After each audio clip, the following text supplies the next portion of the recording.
আসসালামু আলাইকুম। আপনারা সবাই কেমন আছেন? আশা করি সবাই ভালো আছেন। আমিও আলহামদুলিল্লাহ ভালো আছি। নিয়ে আসলাম লাউ চিংড়ি।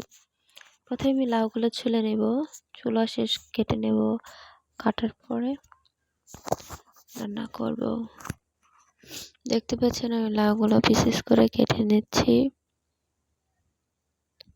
লাউর চুচাগুলো আমি রেখে দেবো, একদিন ভাজি করব। সেটা একদিন দিব, দেখবেন ইনশাল্লাহ।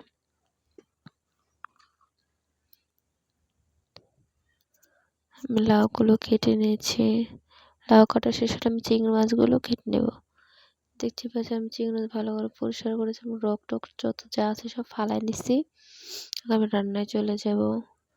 কড়াইতে তেল দিয়ে নিলাম, দেখতেই পাচ্ছেন পেঁয়াজ কাঁচামরিচ।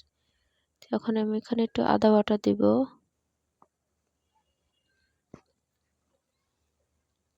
আদা বাটা একটু কষানো হয়ে গেলে আমি চিংড়ি মাছগুলো দিয়ে দেব।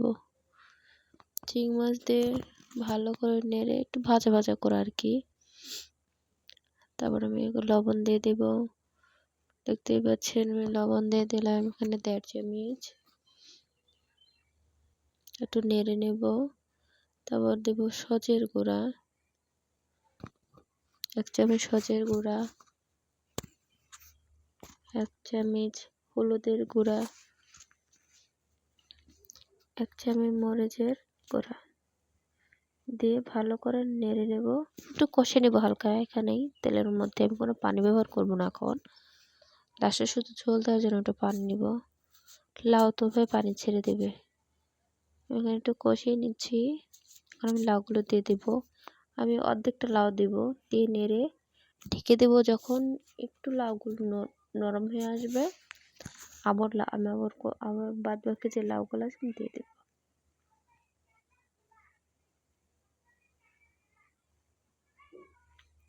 আমি এখন ঢাকনা দিয়ে দিচ্ছি। আমি আবার লাউগুলো দিয়ে দিছি।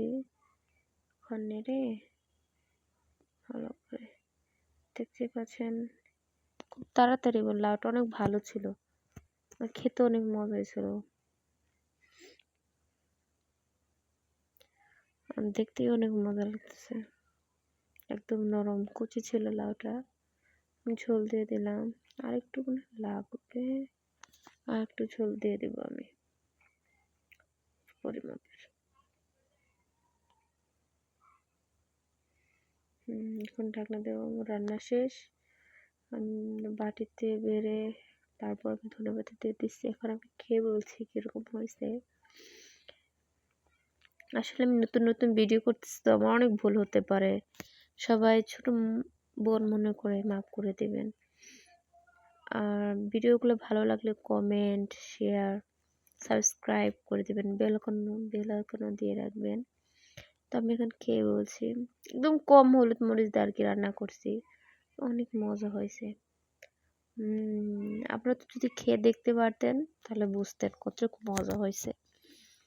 অনেকটা মজা হয়েছে।